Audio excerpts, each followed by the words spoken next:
ಸವಿತಾ, ಈ ನಿನ್ನ ಪ್ರಿಯತಮ ನಿತಿನ್ ನಿನಗೋಸ್ಕರ ಬಂದಿದ್ದನು. ಬರೀ ನಿನ್ನ ಕನಸಿನಲ್ಲೇ ಕಾಲ ಕಳೆಯುತ್ತಿದ್ದನು ಸವಿತಾ.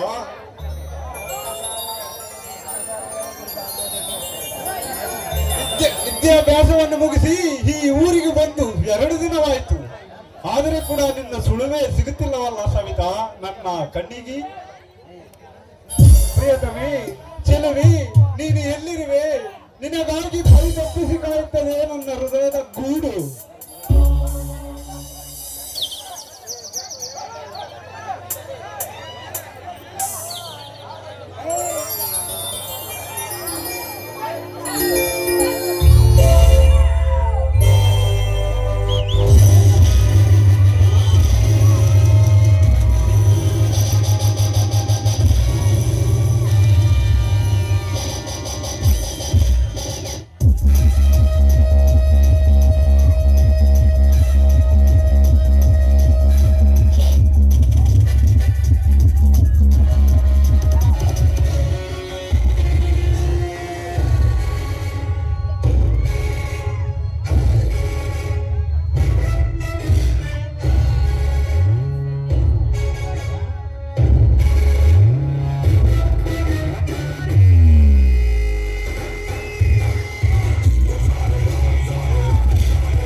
ಯಾರ ಇವನು?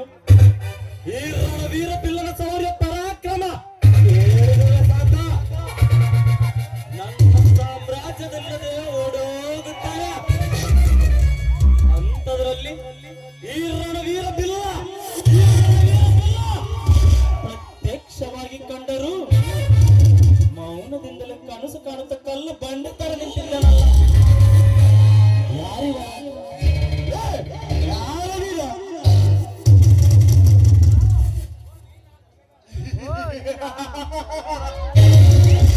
ಓ, ನೀನಾ ಕೊಲೆಗಾರ? ನನ್ನ ಅಣ್ಣ ರವಿ ವರ್ಮ ರಾಜನನ್ನು ಸಾವಿನ ಸಂಚಿಗೆ ಸಿಲುಕಿಸಿದ ಕೊಲೆಗಾರ. ನಮ್ಮ ಆಸ್ತಿಯನ್ನೆಲ್ಲ ಅಪಹರಿಸಿಕೊಂಡು ಅನರ್ಥದ ಶ್ರೀಮಂತನಾಗಿ ಮೆರೆಯುತ್ತಿರುವಲ್ಲ. ನಾನೇ ಸೂರ್ಯನೆಂದು ಮೆರೆಯುತ್ತಿರುವಲ್ಲ ಕುತಂತ್ರ ರಣವೀರ ಬೆಲ್ಲ. ನಾನು ಯಾರ ಭಕ್ತ? ಆ ರಾಜ ರತ್ನನ ತಮ್ಮ ನಿತಿನ್.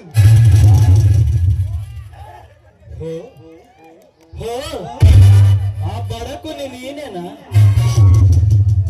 ಅಣ್ಣನ ಕೊಲೆಗೆ ಸೇಡಿನ ಪ್ರತೀಕಾರ ತೀರಿಸಿಕೊಳ್ಳಲು ಎಂದು ಸಿಡಿದ ಸಿಂಹದ ಮರಿಯಂತ ಗರ್ಜಿಸುತ್ತಿರುವ ಆ ನಾಲ್ಕು ನಿತಿನ್ ನೀನೇನ? ನೋಡು ಮರಿ, ನಿಮ್ಮ ಅಣ್ಣ ಕೂಡ ನಿನ್ನಂತೆ ಬೆಂಕಿಯ ಕಿಡಿಯಂತೆ ಜ್ವಾಲಮುಖಿಯನ್ನೇ ಆರಿಸಿದ ನನ್ನೆದುರ. ಆದರೆ ಅವನು ರೊಚ್ಚಿನಿಂದ ತೊಟ್ಟಿದ ತಕ್ಷಣವೇ ಕಳಿಸಿಕೊಟ್ಟು ಬಿಟ್ಟ ಯಮಲೋಕಕ್ಕೆ.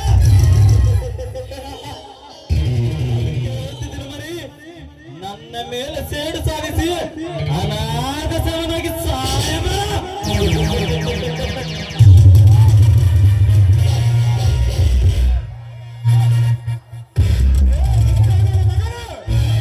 ಸಾವು ನನಗೆ, ನಾನು ಸಾವಿಗೆ ಭಯಪಡ ವೀರ ಅಲ್ಲ ಕಣೋ.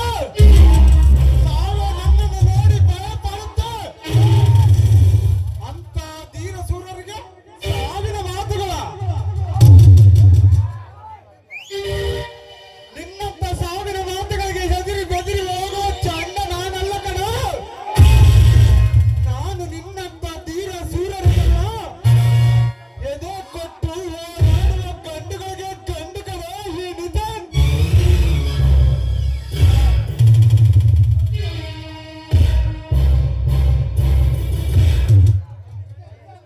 ಸಿಡಿಗಂಡು ಎಂದು ನನ್ನೆದುರು ಎದೆ ತೊಟ್ಟು ನಿಂತವರ ಎದೆ ಸೀಳಿಸಿ ಅವರ ರಕ್ತ ಇರುವ ರಾಕ್ಷಸ ರಣವೀರ. ಇಂಥ ರಣವೀರ ಬಿಲ್ಲವನ್ನು ಎದುರಾಕಿಕೊಂಡು ನನಗೆ ನೀನಾಗಬೇಡ ಬಲಿದಾನದ ಕುರಿ.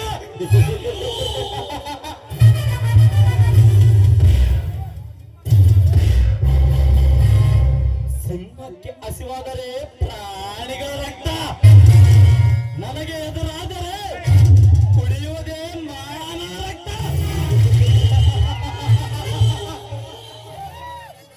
ಲೇ ನರಸತ್ತ ನಾಯಿ, ಮಾನವರ ರಕ್ತವನ್ನು ಹೀರುವ ರಾಕ್ಷಸ ನೀನಾದರೆ ದುರ್ಗದ ಪವಿತ್ರವಾದ ದುರ್ಗದ ಮಣ್ಣಲ್ಲಿ ಪವಿತ್ರವಾದ ದುರ್ಗದ ಮಣ್ಣಲ್ಲಿ ಹುಟ್ಟಿ ವಾಣಿ ವಿಲಾಸದ ಸಾಗರ ನೀರಿ ಕುಡಿದು ದುರ್ಗದ ಕೀರ್ತಿಯ ಪತಾಕವನ್ನು ಇತಿಹಾಸದ ಪುಟ ಸೇರಿಸಿ ರಾಜವೀರ ಮದಕರಿ ನಾಯಕ ಹಾರಿರುವ ಮಣ್ಣಿನಲ್ಲಿ ಹುಟ್ಟಿರುವ ಗಂಡು ಹುಲಿಯ ಕಡೆ ಬಚ್ಚ.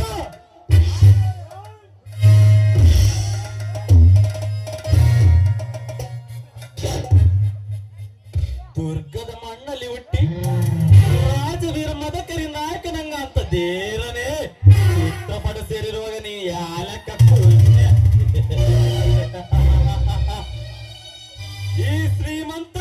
ಈ ಶ್ರೀಮಂತ ರಣವೀರ ಬಿಲ್ಲವನ್ನು ಎದುರಾಕಿಕೊಂಡು ಅವನಂತೆ ಸೇರಬೇಡ.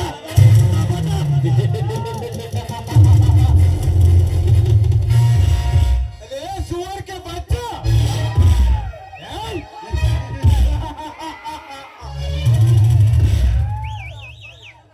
ನಿನ್ನ ಹಣದ ದರ್ಬಾರದ ದಬ್ಬಳಿಕೆಯನ್ನು ನನ್ನ ಮುಖದ ಮೇಲೆ ಸಿಗಿರುವ ಮೀಸಿಗೆ ಬೆಲೆಯಿಲ್ಲ ಕಣೋ. ಕಂಡವರು ಮನೆಯನ್ನು ಹೊಡೆದು ಬಡವರ ರಕ್ತವನ್ನು ಹೀರಿ ನಾನೇ ಶ್ರೀಮಂತನೆಂದು ಚಂಬ ಕೊಚ್ಚಿಕೊಳ್ಳುತ್ತಿರುವೆಯಲ್ಲ ನನ್ನ ಮಗನ.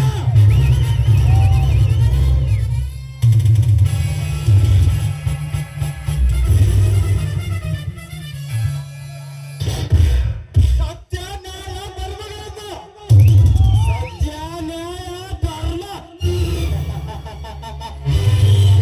ಹಾದಿಯಲ್ಲಿ ಸಾಗಿದ ಸತ್ಯ ಹರಿಶ್ಚಂದ್ರನೇ ಸ್ಮಶಾನ ಸೇರಿದ. ಧರ್ಮದ ದಾರಿಯಲ್ಲಿ ನಡೆದ ಧರ್ಮರಾಯನು ಕಾಡು ಸೇರಿದ. ಸತ್ಯದ ಹಾದಿಯಲ್ಲಿ ನಡೆಯಲು ನಾನು ಸತ್ಯ ಹರಿಶ್ಚಂದ್ರನಲ್ಲ. ಧರ್ಮದ ದಾರಿಯಲ್ಲಿ ನಡೆಯಲು ನಾನು ಧರ್ಮರಾಯನು ಅಲ್ಲ. ಈ ಕಲಿಯುಗದ ಕುಮಾರ ಬಡವರ ಬೆವರಿನ ಮೇಲೆ ಅರಮನೆ ಕಟ್ಟುವುದೇ ಈ ಜೀವನ ಸಿದ್ಧಾಂತ. ಅದೇ ಈ ಬಿಲ್ಲನ ವೇದಾಂತ.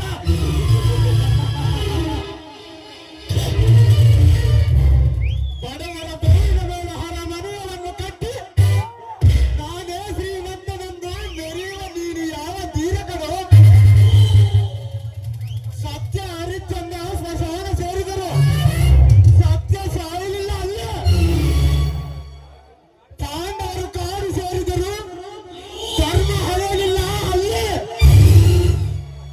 ಸತ್ಯ ನ್ಯಾಯ ಧರ್ಮಗಳನ್ನು ಮತ್ತು ಹಾಕಲು ನೀನಲ್ಲ. ನಿನ್ನಂತ ಸಾವಿರಾರು ರಾಕ್ಷಸರು ಹುಟ್ಟಿ ಬಂದರೂ ಸಾಧ್ಯವಿಲ್ಲದೆ ಮಗನೇ.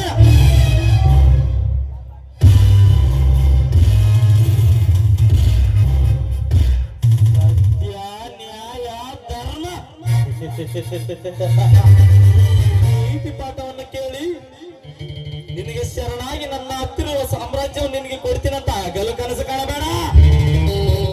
ಅಂದು ಆ ಶ್ರೀಕೃಷ್ಣ ಪರಮಾತ್ಮ ಸಂಧಾನ ಮಾಡಿದರು, ಅವರು ಕೊಡಲಿಲ್ಲ ಸಾಮ್ರಾಜ್ಯ.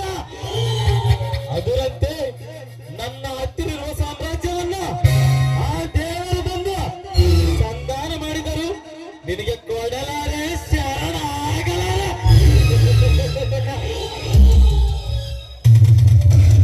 ನನ್ನ ರವಿವರ್ಮ ರಾಜನನ್ನು ಸಾವಿನ ಸಂಚಿಗೆ ಸಿಲುಕಿಸಿ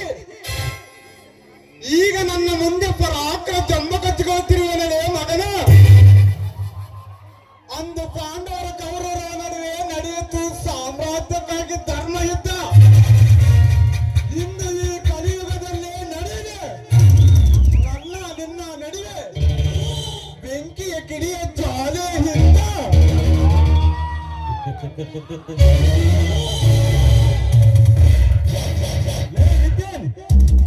ಮೆಚ್ಚುತ್ತ ನಿನ್ನ ಗುಂಡಿಗೆ ಶೌರ್ಯವನ್ನ, ನಿಜವಾಗಲು ನಿನ್ನಲ್ಲಿ ಗಂಡು ಸ್ಥಳದ ರಕ್ತ ಹರಿತಿದ್ದರೆ ನನ್ನ ಹತ್ತಿರುವ ಸಾಮ್ರಾಜ್ಯವನ್ನ ನೀನು ದಕ್ಕಿಸಿಕೊ. ಆಗ ಆಗ ನಾನು ಒಪ್ಪಿಕೊಳ್ಳುವೆ, ನಿಜವಾಗಲು ನೀನು ಮದ ಕರಿಮಣ್ಣಲ್ಲಿ ಹುಟ್ಟಿರುವ ಗಂಡು ಅಂತ.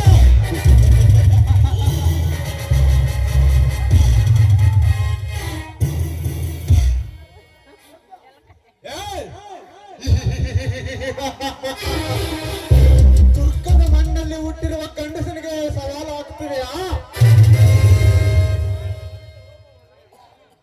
ವೀರಮಲ್ಲವ ಹೋದವರೇ, ನಿನ್ನಂತ 5 ರಾಲಿರನ ಸೈನ್ಯವನ್ನು ಸರ್ವನಾಶನ ಮಾಡಿರುವಾಗ ಇನ್ನು ನಿನ್ನ ಮುಖದ ಮೇಲೆ ಒತ್ತಿರುವ ಕಂಡು ನಾನು ಹಂತಗಳಲ್ಲಿ ನನ್ನಲ್ಲಿ ಹರಿಯುತ್ತಿರುವ ಗಂಡಸ್ತನದ ರಕ್ತಕ್ಕೆ ಸವಾಲು ಹಾಕುವೆಯಾ? ಇನ್ನೊಂದು ಸಾರಿ ಅಥವಾ ನನ್ನ ಜೋಲಿ ಏನಾದರೂ ದುರ್ಗದ ಮಣ್ಣಲ್ಲಿ ಹುಟ್ಟಿರುವ ಗಂಡಸನಿಗೆ ಸವಾಲು ಹಾಕಿದರೆ ನಿನ್ನನ್ನು ಈ ಪುಳುಕುಂಟಾಗ ಸಮಾಧ ಮಾಡಿ ಅದರ ಮೇಲೆ ದುರ್ಗದ ಕೋಟೆ ಕಟ್ಟುತ್ತಿದೆ ಮಗನೇ. ಸಮಾಧಿ ಸಮಾಧಿ ಸಮಾಧಿಯಾಗಲು ನಾನು ಐದ್ರಾಲಿಯ ಸೈನಿಕರಲ್ಲ, ರಾವಣಂತ ಮೆರೆಯುತ್ತಿರುವ ರಾಕ್ಷಸ.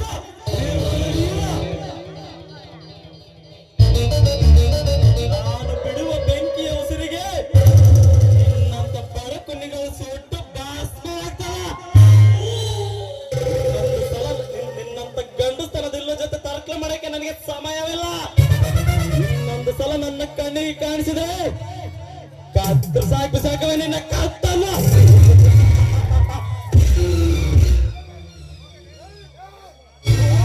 ಲುಚ್ಚ ಹೋಗ, ನಾನು ನಿನ್ನ ಮೇಲಿಟ್ಟಿರುವ ಸೇಡನ್ನು ಹೇಗೆ ತೀರಿಸಿಕೊಳ್ಳಬೇಕನ್ನೋದು ನೀನೇನು ಬಲ್ಲೆ. ಹೋಗ ಹೋಗ, ಆದಷ್ಟು ಬೇಗ ನನ್ನ ಸವಿತಳನ್ನು ಹುಡುಕಿ ನನಗೆ ಎದುರಾಗಿ ನಿಂತಿರುವ ಈ ರಣವೀರ ಬಿಲ್ಲನ ಚರಿತ್ರವನ್ನು ಸವಿತಳಿಗೆ ಹೇಳಿದರೆ ಅವಳಿಂದ ನನಗೆ ಸಹಾಯವಾದರೂ ಆಗಬಹುದು.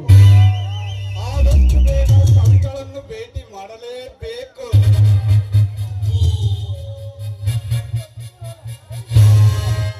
ನಿತಿನ್, ನಿನ್ನನ್ನು ಸುಮ್ಮನೆ ಯಾಕೆ ಬಿಟ್ಟಿರುವ ಗೊತ್ತಾ? ಈಗ ನನ್ನ ಸವಿತ ನನ್ನ ಪ್ರಿಯತಮೆ ಬರುವ ಸಮಯವಾಗಿದೆ, ಅದಕ್ಕೆ ಬಿಟ್ಟಿರುವೆ. ಬಾರೆ ಬಾ.